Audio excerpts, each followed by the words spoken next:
Tomorrow is Mother's Day, and things are going good between my mom and I, which is like super amazing. But I know that partly it's sort of me having to hold in a lot, um, and just humble myself. And if I at all um, think that there is a disagreement or some text confusion, I'm like, it's okay, it was me, stuff like that.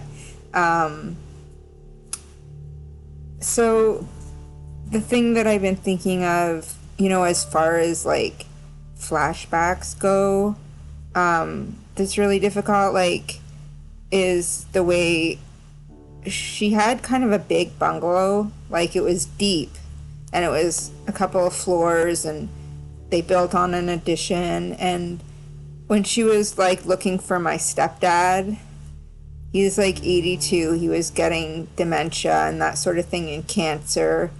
And she would just stand in the kitchen or something and scream his name. And I know that I'm very careful. I have a 2-floor small apartment, and if I'm trying to get hold of my roommate, I will tiptoe downstairs if she's in her room, which is downstairs, and talk to her. Like, I don't want to make the same mistakes. Like, I want to be a gentle person, but I know it's really hard because I take on a lot. And I didn't go to an ACA meeting I could have gone to this evening because I'm like, well, things are going good with my mom, so why? But because it's Mother's Day, I do think of the whole picture and everything we've gone through, and the fact that, when she's in her own little flashbacks, she doesn't see me in the present. She'll see me as maybe many years ago when we used to both fight, and she'll think that I've done something terribly wrong more recently, which I haven't, and I won't understand where she's coming from.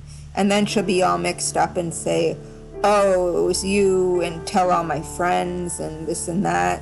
And then after a week or something, she'll be like, oh, it was my mother. And, like, someone like that, like, hasn't really gone and done the deep work, even though she'll say she has.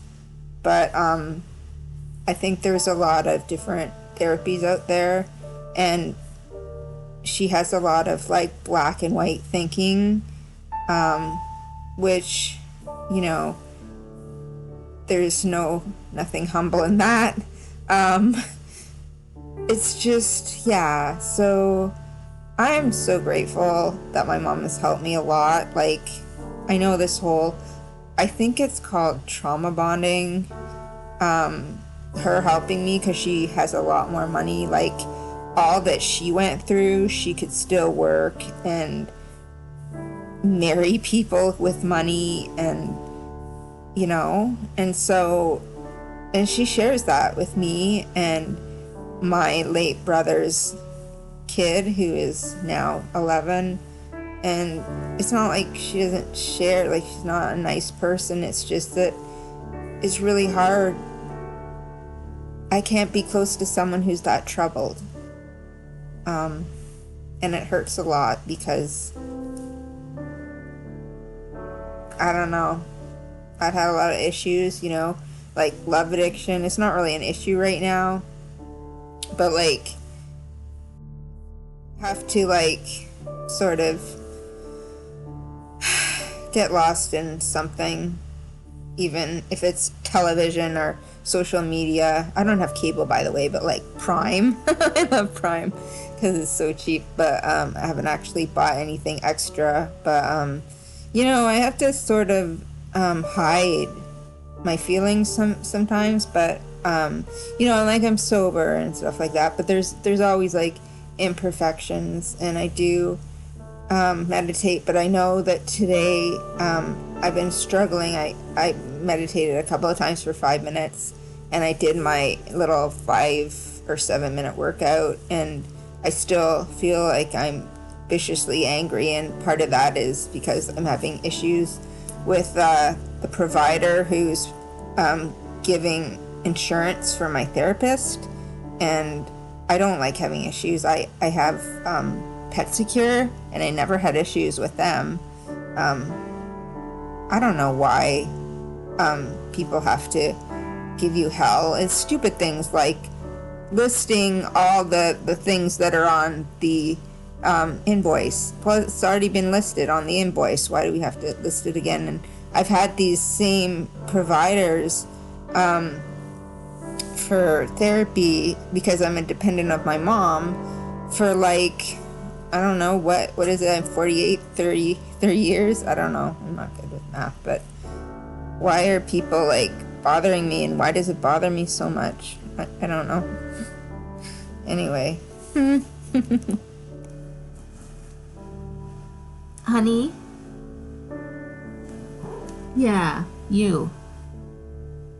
Why did you yell at Johan when he was in his little pod? Eh? That wasn't very nice. But you're a nice cat. You just don't like other cats, right? You're nice to humans. Yeah.